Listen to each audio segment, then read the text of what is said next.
listening to Inner Warmup. I'm your host, Taylor Lise Morrison, founder and author of Inner Workout, ICF certified coach, and fellow journeyer.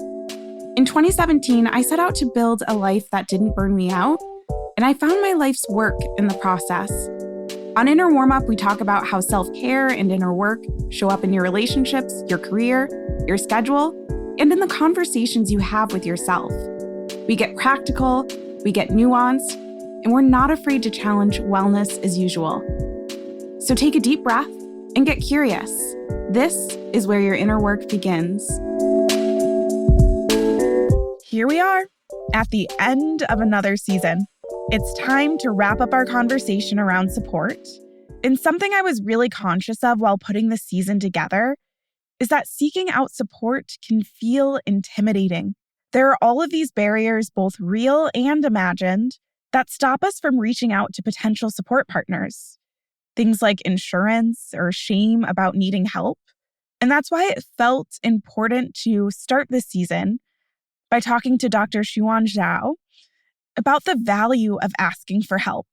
Because I don't know about you, but that conversation gave me some much needed reframing about these underlying beliefs I didn't even fully realize I had around asking people for help. Things like feeling like I shouldn't need help, or that I was being a burden to people, I was getting in the way, that she did such a great job of debunking. What we didn't cover in that episode, though, was everything that comes up when we expand the conversation and we move from just thinking about getting free support into starting to invest in yourself. And when we expand that conversation, we encounter some different things. Realities about what fits into your budget, stories about what is and isn't worth investing in, if you're worth investing in, and fears about spending in the wrong way. My goal for this final episode of the support system is to talk about how we can invest in our care, growth, and support in a way that meets us exactly where we are and as we are. So let's start with a definition, because you know we love defining things, making sure that we're coming at a conversation from some shared language. So when I say investing in yourself, what I mean is allocating resources towards knowing, caring for, and becoming your full self.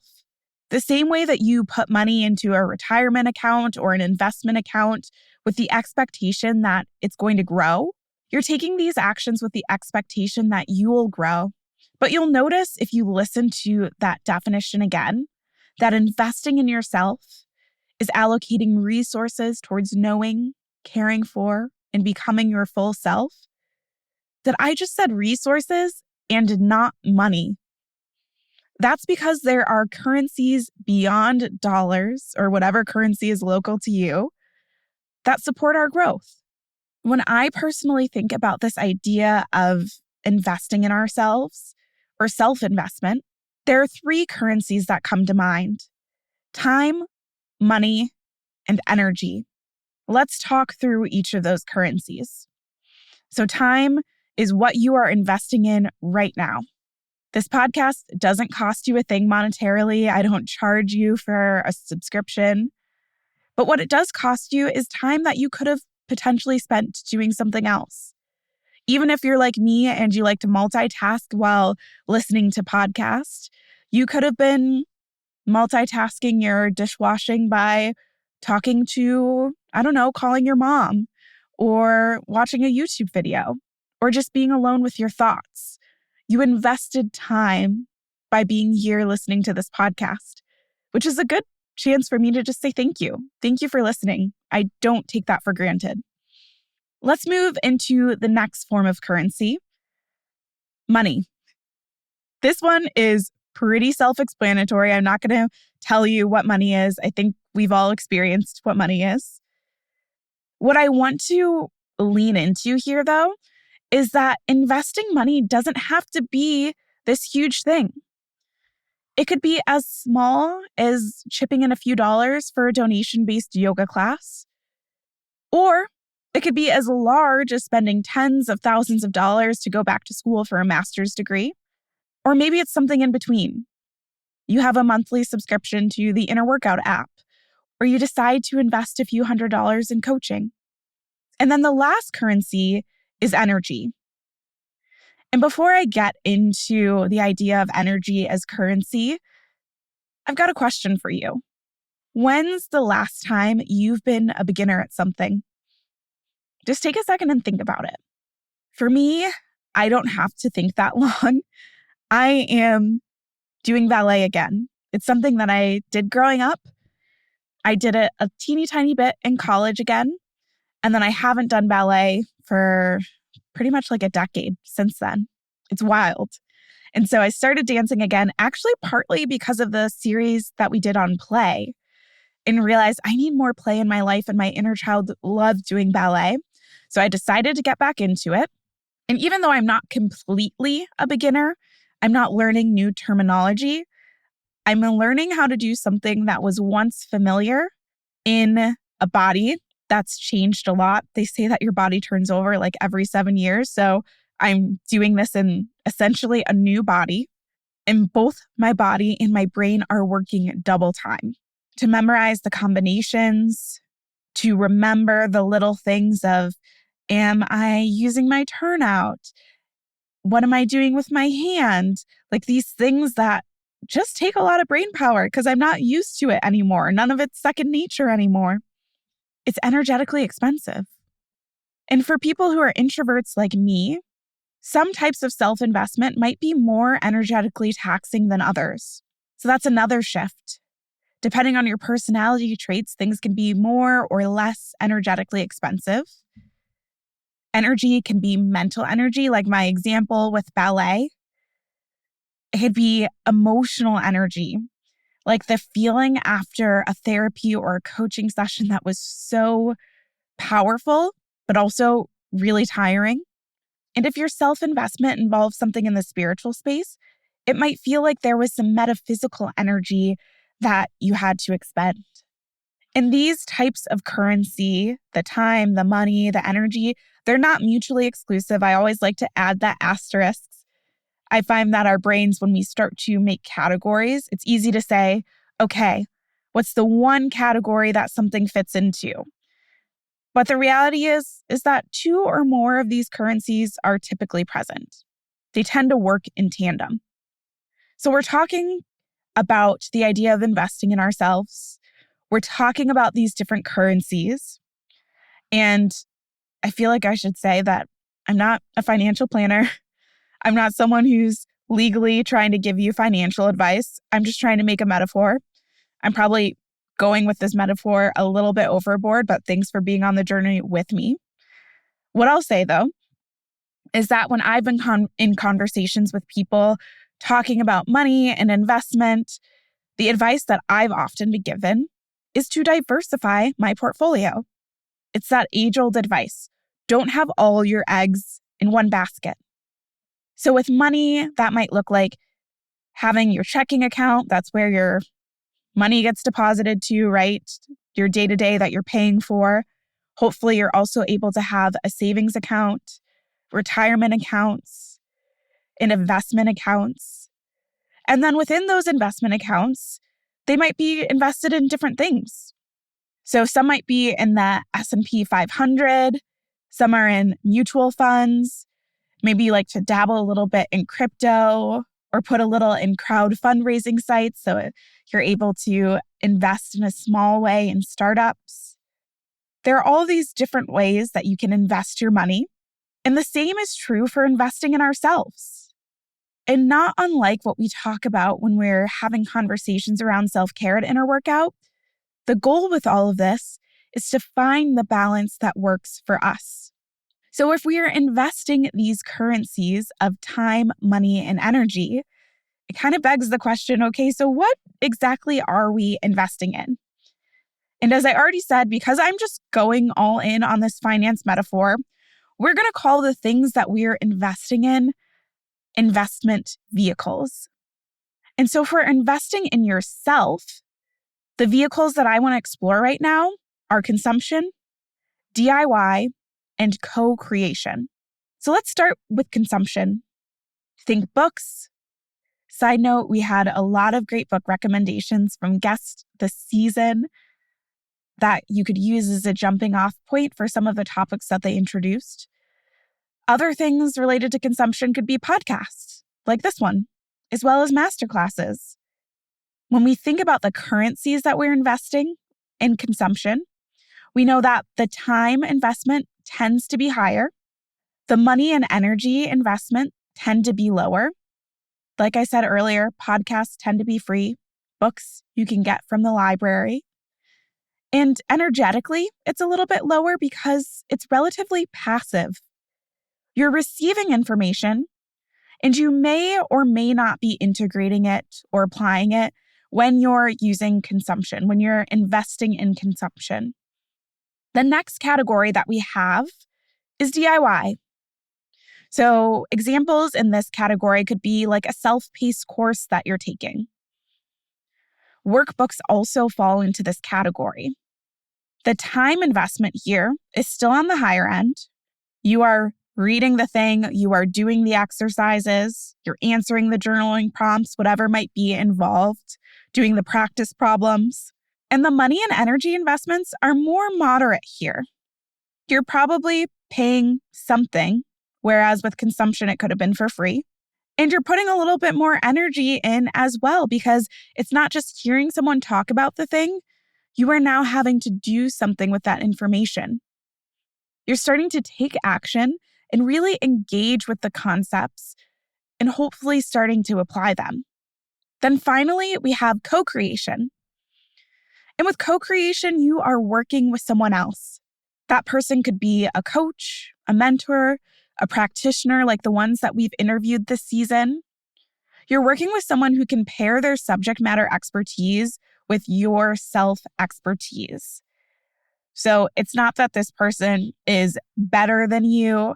It's that they've had training and experience that allows them to see you and hopefully help you see yourself more clearly. So within this co-creation relationship, the time investment might be more moderate. You have someone who maybe they have their own frameworks or they're guiding you through things in a way that's more streamlined, but the energetic investment goes a little higher. It's work to do the inner work, isn't it? And that money investment really depends on the situation.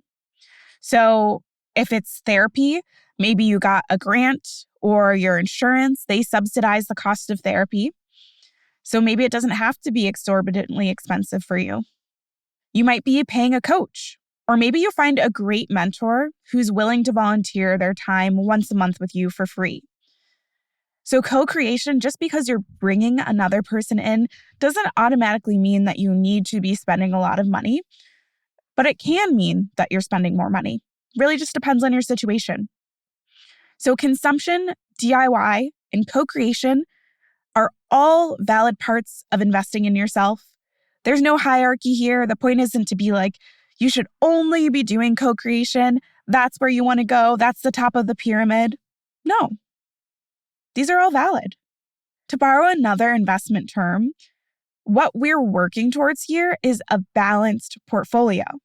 We want to have all of these things in a way that is helping our needs. And I think the best way to describe this and to talk about how you can make your own fit is to share some questions, some contextualizing questions that can help you find balance for yourself. And then I'm going to walk through an example to talk about what this could look like in practice. So if you're a person who likes to write stuff down, you might want to write these questions down. So the first question to ask is, what results do I want? This sounds simple, but honestly, evergreen question to just ask yourself. So many times, I can say this for myself too, I get so excited about something. I'm like, I need to apply to this program. I need to buy this thing. I need to read this book on this topic, whatever it might be. And I'm not entirely sure what I'm trying to get out of it. Now, there's something to be said for just following your gut. That's really valuable. But when we're talking about making an intentional investment in yourself, you want to have a sense of like, okay, what is the return that I'm trying to get on this investment? So first question is, what results do I want? Then you ask yourself, how much of each currency, again, those are time, money, and energy, how much of each currency is available to me? This question is only going to be useful for you if you're honest. So if you think, I really can only concentrate for 30 minutes before I get distracted, and I can do that 3 times a week, cool. Your currency for time is 90 minutes. That's the 90 minutes that you can dedicate. Maybe realistically, you have 10, 15 hours of free time every week, but you can only concentrate for 90 minutes of them. Cool. Just be honest with yourself. Same for money and same for energy. I personally like to be more realistic because I find that when I'm realistic, I set myself up to succeed. And when when I'm pretending that my reality is something other than what it is, I just set myself up to be frustrated and disappointed. I don't enjoy when I do that for myself. So I'm going to encourage you to just be honest and be realistic. The next question looks at what you're already doing. So what am I currently consuming, DIYing, and co-creating? And again, that's as it relates to whatever results you're trying to get right now. So thinking about what you're reading, watching, and listening to under consuming. So for DIYing, you're thinking about the practices that you're doing, the ways that you're not just taking in material, but you are working with it. It's the difference between watching a video or reading a book about the pottery process and actually working with clay and making something and it falls down and then rebuilding it, that type of thing. And then for co-creating, again, what are the relationships and the people that you're working with who are helping you move towards your goals, the results that you're looking for?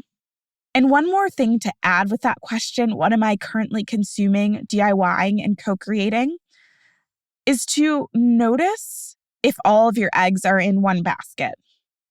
So are you only consuming things, like you're only watching YouTube videos and reading books and listening to podcasts, but you're not actually doing anything with it and certainly not doing it in community?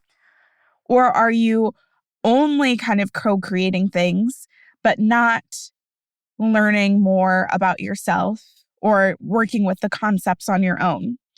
Again, we want a balanced portfolio in the long term. So just something to notice.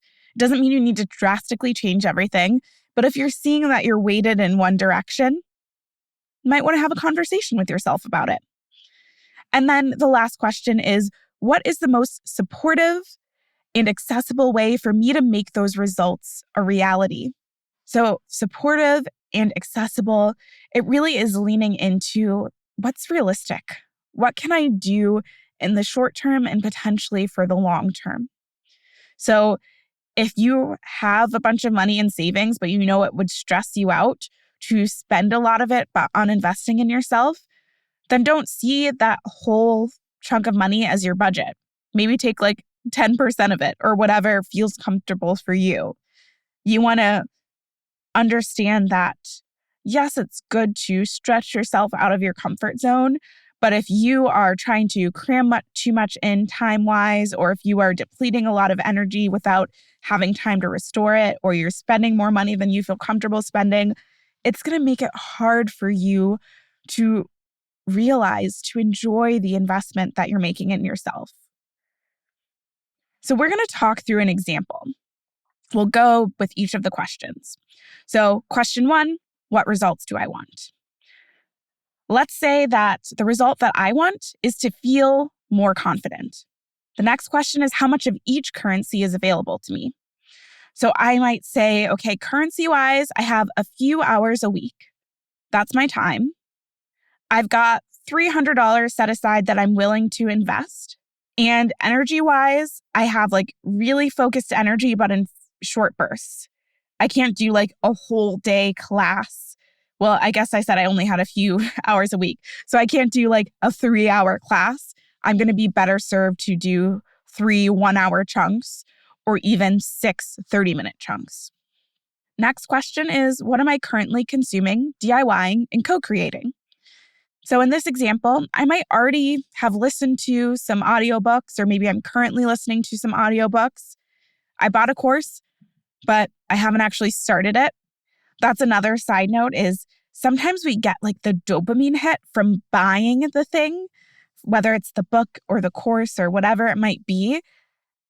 And we allow that to trick ourselves into thinking we actually did the thing, learned the material, applied it to our lives.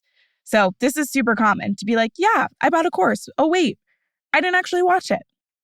And another thing I could say that I'd done is I actually brought up the idea of confidence and how I was struggling with it in a conversation that I had with my mentor at work. So those are the things that I'm currently doing. And then that last question is, what is the most supportive and accessible way for me to make these results a reality? So knowing that I do well with accountability, maybe finding an accountability buddy or even a coach who could help me strategically use my time would be the best use of all of my currencies.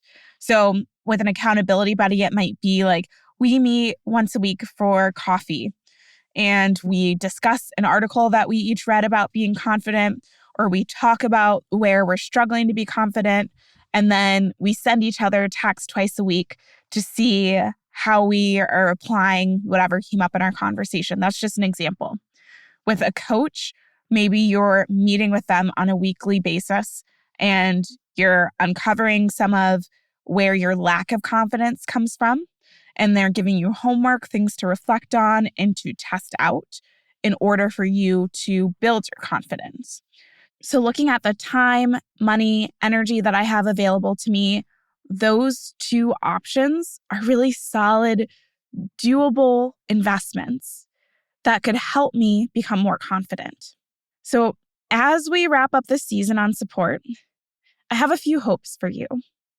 The first is that I hope you will practice asking for help in big and in small ways. I always find myself going back to what Oludera Adio said in a previous season where she talked about starting safe and starting small.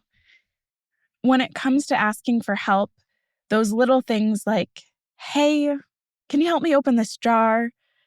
Or do you have 10 minutes to listen to me practice this presentation? They're not huge asks, but what they do is they get you more comfortable asking. The next hope that I have for you is that you now have a better understanding of the support that different practitioners can provide. We talked to so many this season: a dietitian, a coach, a therapist, a primary care provider, a dermatologist, personal finance support. I hope you understand what they're able to provide and can be a little bit more discerning about what is and isn't a good fit for you and a practitioner. And then finally, with this last episode, I hope you have an expanded perspective of what it can look like to invest in yourself. Yes, with money, if that's what you want to do, but also with the other currencies of time and energy that you have available to you. If you're listening in real time, we are headed into an integration break until May. We like to practice what we preach. And I know that for me doing this podcast, having this integration break is a great time for me to internalize these things that we are talking about on the show. Like I said, like I do ballet because I applied the concepts from last season and realized that I was missing some play in my life. And now I'm taking dance class twice a week. So the integration breaks are for me, they're for the inner workout team, and they're for you too. I hope that you keep wrestling with these concepts. Keep working with them. In the meantime, if you're like, I want to hear more from Inner Workout, you can check out the Inner Workout book. You can make sure you're on the wait list for the app. We also have some content that's on the YouTube channel. I haven't talked a lot about it, but we're creating some core educational videos for the Inner Workout YouTube if you want to hear more about some of the concepts we explore at Inner Workout. And if you enjoyed this season, my last thing to say is a little bit of an ask. Could you please leave us a quick rating on Apple Podcasts? And if you've already done that, share your favorite episode of this season with a friend. Maybe that's an opportunity for you to connect, and maybe they end up being some type of co-creative partner for you as you both invest in yourselves. Our support season might be ending, but you are entering your most supported season yet. Take care. Inner Warmup is a collaborative effort. It's hosted by me, Taylor Elise Morrison. Danielle Spalding provides production support, and it's edited by Carolina Duque. If you enjoyed this episode, share it with a friend. And if you're looking to continue your inner work, our free Take Care assessment is a great place to start. On that note, take care.